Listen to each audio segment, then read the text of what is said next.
नमस्कार दोस्तों।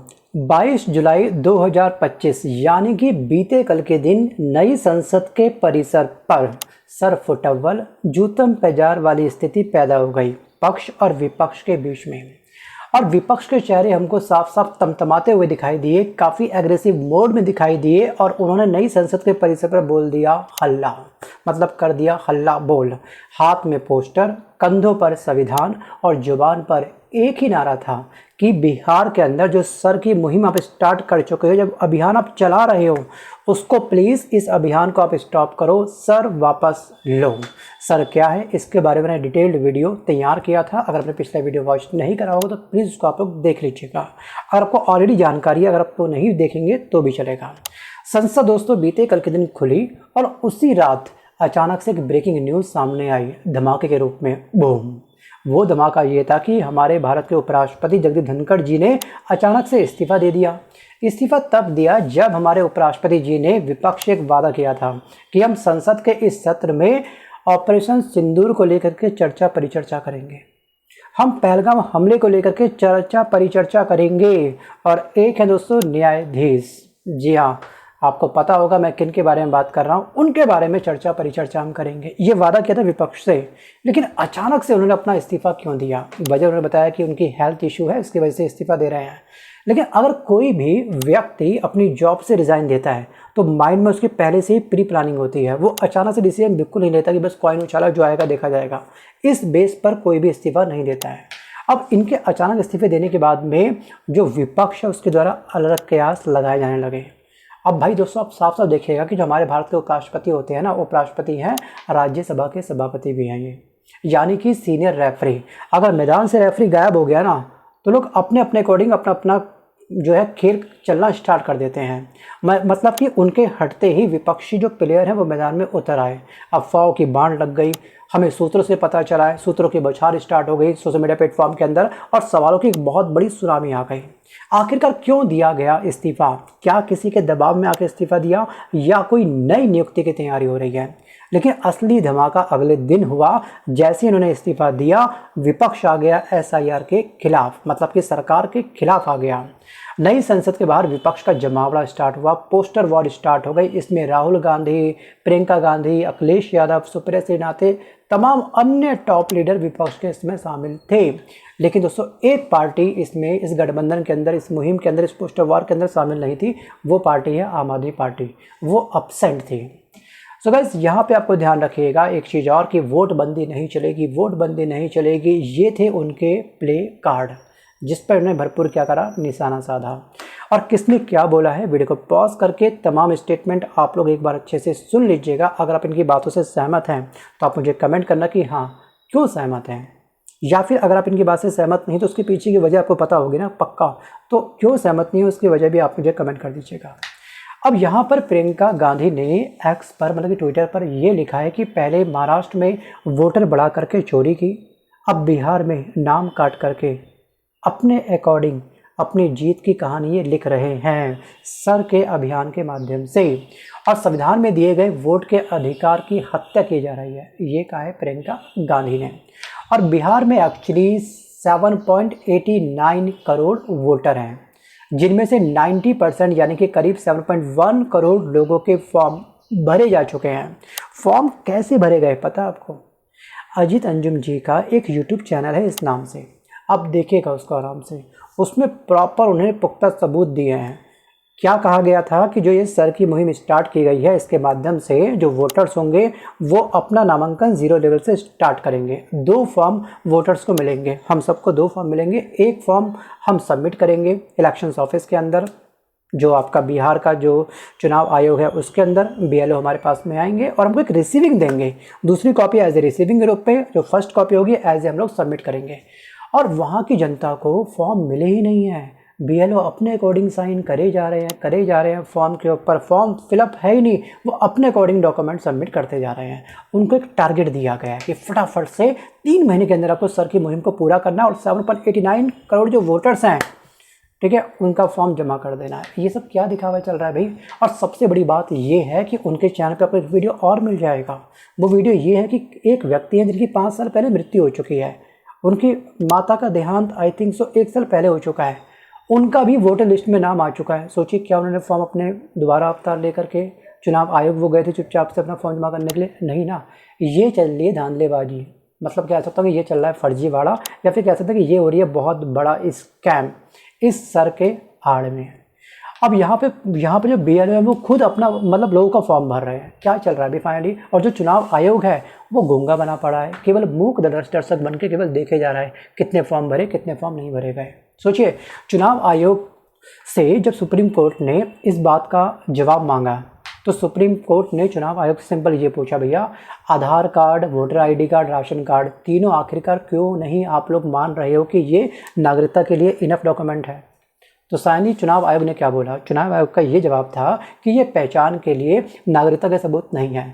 तो इंसान आखिरकार अपना सबूत कैसे देगा? सीना चीर के दिखाएगा I am Hindustani, I am हिंदुस्तानी। तो कैसे मानोगे भैया आप लोग? ये मेन डॉक्यूमेंट है। आधार कार्ड का आपने डंका पूरे भारत के अंदर बजाया था, आइरिस स्कैन हो रहा है, थंब इम्प्रेशंस पड़ रहा है, आखिरकार कैसे आप लोग मानोगे कि वो भारत का नागरिक है? जीरो लेवल से आप शुरुआत कर रहे हो। भाई बर्थ सर्टिफिकेट उन्होंने मांगा था, और जो बर्थ सर्टिफिकेट होता है सबके पास में नहीं होता, जिसका जन्म घर के अंदर हुआ है। सोचिए एक बार, उसके पास कहाँ से आएगा बर्थ सर्टिफिकेट? और पहले एक्चुअली ये सर्टिफिकेट, बर्थ सर्टिफिकेट बिल्कुल नहीं चलते थे कि जन्म प्रमाण पत्र अपना दिखाओ, किस हॉस्पिटल में आप लोग हुए हो उसकी पर्ची दिखाओ वगैरह वगैरह करके, नहीं चलता ऐसी चीज़ें भाई। हाँ अब तो लोग काफ़ी ध्यान रख रहे हैं, जो हॉस्पिटल में अगर कोई बेबी जन्म ले रहा है तो उसको एक सर्टिफिकेट मिल जाता है ऑन द स्पॉट, एक पर्ची मिल जाती है कि हाँ आपका जन्म इस टाइम पर हुआ था, ये हॉस्पिटल, ये डॉक्टर का नाम, ये नर्स का नाम, प्रॉपर डिटेल उसमें सबमिट होती है। पहले ऐसा नहीं था। अब उन्हें क्या मालूम था भाई हम लोगों को कि भैया ये सर के माध्यम से हमको यहाँ पर कहीं ना कहीं दोस्तों घुसपैठी घोषित कर दिया जाएगा हमारे देश के अंदर। और एक बड़ी मात्रा में इस समय क्या हो रहा है, वोटर लिस्ट से नाम काटे जा रहे हैं। अब किसने क्या बोला है इसके अगेंस्ट? आखिरकार यहाँ पर संसद के बाहर क्या धरना बोला गया है, किस नेता के द्वारा क्या स्टेटमेंट जारी की गई है, अब इस वीडियो को आप लोग अच्छे से देख लीजिएगा। फिर मैं आता हूँ वापस टॉपिक की तरफ। ये मानसून सत्र राष्ट्र के लिए एक अपने आप में विजयोत्सव का रूप है। मैं लीडर ऑपोजिशन हूँ, मेरा हक है, तो मुझे तो कभी बोलने नहीं देते। सर पहलगाम हमला 22 अप्रैल को हुआ था, अब तक आतंकवादी पकड़े नहीं गए, मारे भी नहीं गए। देश में कहीं ये संदेश नहीं जाना चाहिए कि सरकार पहलगाम और ऑपरेशन सिंदूर पर चर्चा नहीं चाहती। हम चर्चा करेंगे, हर तरीके से करेंगे। और दोस्तों सर जैसी मुहिम ना आज से कम 8 साल पहले भी एक बार चलाई गई थी। वहाँ पर डॉक्यूमेंट के माध्यम से, इन तमाम डॉक्यूमेंट के माध्यम से, जैसे आधार कार्ड हो गया, वोटर ID कार्ड हो गया, राशन कार्ड के आधार पर ये जांच की गई थी कि वो भारत का नागरिक है या फिर कोई घुसपैठी है, मतलब कि कोई विदेश से यहाँ पर कोई आकर के कोई शरण तो नहीं ले रहा है। ये जांच की गई थी, एक लिस्ट तैयार हो गई थी। लेकिन वो जो मुहिम चलाई गई थी वो इलेक्शन से कम 1 साल पहले चलाई गई थी। लेकिन ये जो मुहिम अब स्टार्ट कर रही है बिहार की सरकार, ये केवल 3 महीने पहले स्टार्ट कर रही है, जबकि पहले 8 साल पहले जनसंख्या काफ़ी कम हुआ करती थी और अब जनसंख्या बढ़ चुकी है। तो कैसे पॉसिबल कि आप इतने कम समय के अंदर भाई इस मुहिम का आप लोग सार्थक रूप दे पाएंगे? क्या आप यही करेंगे क्या? ऑफिस के अंदर लगातार बस खुद ही फॉर्म भरे जा रहे हैं, बैक करके उसमें वोटर से खुद ही आप साइन करे जा रहे हैं। ये केवल घास कटाई चल रही है, केवल खाना पूर्ति चल रही है और कुछ नहीं चल रही है शायद। अब चुनाव आयोग का साफ साफ ये सवाल है कि भैया नागरिकता साबित करने के लिए जो उन्होंने नए डॉक्यूमेंट मांगे हैं वो डॉक्यूमेंट वहाँ की जनता के पास होंगे ही नहीं। काफ़ी बड़ी संख्या में जो वोटर्स हैं वो अब लिस्ट से छूमंतर होने वाले हैं, गायब होने वाले हैं। 3 महीने पहले आप ये एक्सरसाइज चलाओगे सर की तो शायद खाना पूर्ति होगी, सिंपल सी बात है। और आयोग ने ये कहा है कि हम फर्जी वोटर हटाना चाहते हैं और ये वोट की पवित्रता यहाँ पे हमारा बचाना मेन मोटो है, मेन उद्देश्य है। लेकिन सवाल ये उठता है कि आप पवित्रता की आड़ में लोकतंत्र का गला आप घोटे जा रहे हैं, उसका क्या होगा भाई? लोकतंत्र है, लोकतंत्र का आप गला क्यों घोट रहे हो? और योगेंद्र यादव ने साफ साफ एक चेतावनी दी है इन तमाम हरकतों के बाद। ये देख रहे हैं कि चुनाव आयोग क्या कर रहा है, उसके बाद साफ साफ चेतावनी दी है योगेंद्र यादव ने। साफ साफ उन्होंने ये बोला कि ये रिवीजन नहीं, ये री राइटिंग है। यानी कि हम कह सकते हैं कि फ्रॉम स्क्रैच एक नई वोटर लिस्ट बन रही है अपने मन के मुताबिक। और पहली बार दोस्तों लिस्ट में नाम डालने की जिम्मेदारी सरकार की जगह आम जनता पर डाली जा रही है। भाई पहली बार क्या हुआ था ना, देश में हर नागरिक से ये कहा जा रहा है कि तुम साबित करो कि तुम वोटर हो, बट आधार कार्ड मत लाना, वोटर ID कार्ड मत लाना, राशन कार्ड मत लाना। लाना क्या है फिर भाई? सीना चीर के दिखाना है क्या अपना? लो जय श्री राम। हम हनुमान नहीं है भाई, हनुमान जैसे हम बन भी नहीं सकते हैं, कई जन्म लेने पड़ेंगे हमको उन तक बनने के लिए, शायद तब भी हम लोग सफलता हासिल ना कर पाए।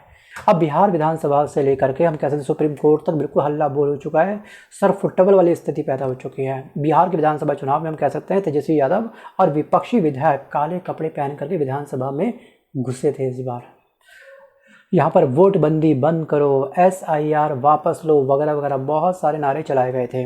अब दोस्तों सुप्रीम कोर्ट में जो अगली सुनवाई होगी वो होगी 28 जुलाई 2025 को, आज से 5 दिन बाद। अब चलेगा पता किस तरह से दांत खट्टे होंगे चुनाव आयोग के, या फिर सुप्रीम कोर्ट भी चुनाव आयोग का फेवर ले लेगा। और यहाँ पे ना ये जो हमारा लोकतंत्र की ये आत्मा है, कहीं ना कहीं हमारा वोट देने का अधिकार, जी हाँ, वोट सिर्फ एक अधिकार नहीं है, ये लोकतंत्र के हिसाब से हम कह सकते हैं कि एक सोल है, एक आत्मा है।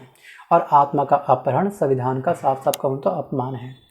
तो साथियों हम कह सकते हैं कि ये लड़ाई केवल वोटर लिस्ट की नहीं है, ये लड़ाई है आपके अधिकार की, ये लड़ाई है उस एक बटन की जिसे दबा करके आप अपनी सरकार बनाते हैं। अब बस ये देखना है कि 28 जुलाई को सुप्रीम कोर्ट क्या फैसला लेगा। बस चंद दिनों का हमको और इंतज़ार करना है। क्या सच में पक्ष जीतेगा या फिर विपक्ष? उस दिन होगा दूध का दूध पानी का पानी। लेकिन अब हम बात करते हैं उस महत्वपूर्ण मुद्दे के बारे में जिसने हमारे भारत की राजनीति की तपिश को ज्वालामुखी में तब्दील कर दिया। वो है हमारे भारत के उपराष्ट्रपति का रिज़ाइन देना। सो गाइस, जो हमारा भारतीय संविधान है, भारतीय संविधान के मुताबिक उपराष्ट्रपति के 2 प्रमुख काम होते हैं। अगर राष्ट्रपति का पद किसी वजह से खाली हो जाए तो उपराष्ट्रपति उनकी जिम्मेदारी संभाल लेता है। वो राज्यसभा के सभापति के तौर पर सदन की कार्यवाही चलाते हैं। ये इनके मेन इंपॉर्टेंट 2 काम हैं। लेकिन क्या आपको पता है कि संविधान में उपराष्ट्रपति का पद खाली होने पर उसे तुरंत भरने की कोई सख्त यहाँ पर समय सीमा नहीं है, बट नियम बस केवल ये कहता है कि विदिन 3 मंथ के अंदर आप इसको फिल कर लीजिएगा। आपको याद होगा 1969 में हुए एक संशोधन के बाद में ये साफ साफ कह दिया गया था कि अगर उपराष्ट्रपति ना हो और राष्ट्रपति का पद खाली हो तो ये जिम्मेदारी भारत के मुख्य न्यायाधीश को दे दी जा सकती है, मतलब कि वो इस कार्यभार को संभालेगा। और वहीं पर राज्यसभा में डिप्टी चेयरमैन जो हैं हरिवंश पहले ही सभापति की जिम्मेदारी संभाल चुके हैं।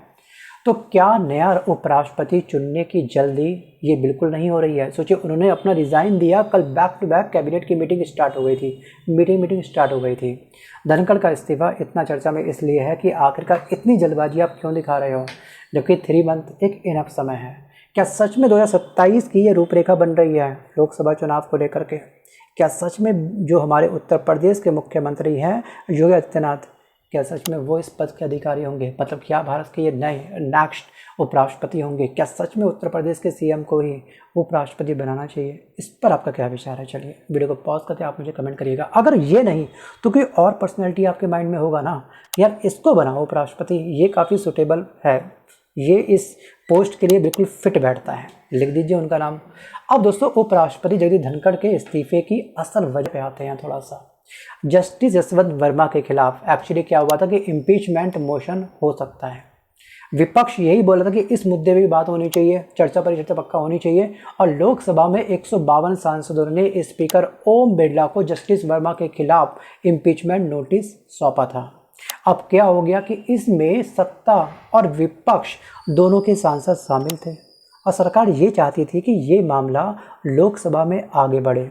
लेकिन यहाँ पर 1.5 घंटे बाद धनखड़ ने राज्यसभा में ऐलान किया कि उन्हें 50 से ज़्यादा सांसदों के हस्ताक्षर वाला एक इम्पीचमेंट नोटिस मिला है और वो इसे स्वीकार कर रहे हैं। और ये ऐलान सत्ता पक्ष के लिए काफ़ी चौंकाने वाला था। अरे भाई आप ये क्या कर रहे हो? और उस वक्त ना तो JP नड्डा वहाँ पे मौजूद थे, ना उस समय प्रेसिडेंट थे अमित शाह, और ना ही किरण रिजिजू सदन में मौजूद थे। क्या धनखड़ का ये कदम सरकार के साथ टकराव का कारण बना था, रीज़न बना था, जिसके दबाव में आकर के इनको रिज़ाइन देना पड़ा? क्या यही उनके इस्तीफे की वजह थी, या फिर दिल्ली की सियासत में कुछ और ही अलग से पक रहा है? Think about it. आप अच्छे से डेप्थ में मंथन कर लीजिएगा। ये लगातार न्यूज़ सोशल मीडिया प्लेटफॉर्म पर अब काफ़ी अधिक चल रही है, क्योंकि ये मुद्दा ना कोई छोटा मोटा मुद्दा नहीं है। जस्टिस यशवंत वर्मा का मुद्दा कोई छोटा मुद्दा नहीं कि हम इसको इग्नोर कर दें। इतनी गड्डियों के साथ में आपके घर में इतनी गड्डियों का पहाड़ पकड़ा जाना और इतना लंबा समय हो चुका है। तो अगर यहाँ पर दोस्तों, यहाँ पर हमारे धनखड़ जी अगर रूल्स रेगुलेशन के हिसाब से काम कर रहे थे तो उन्हें करने देते ना।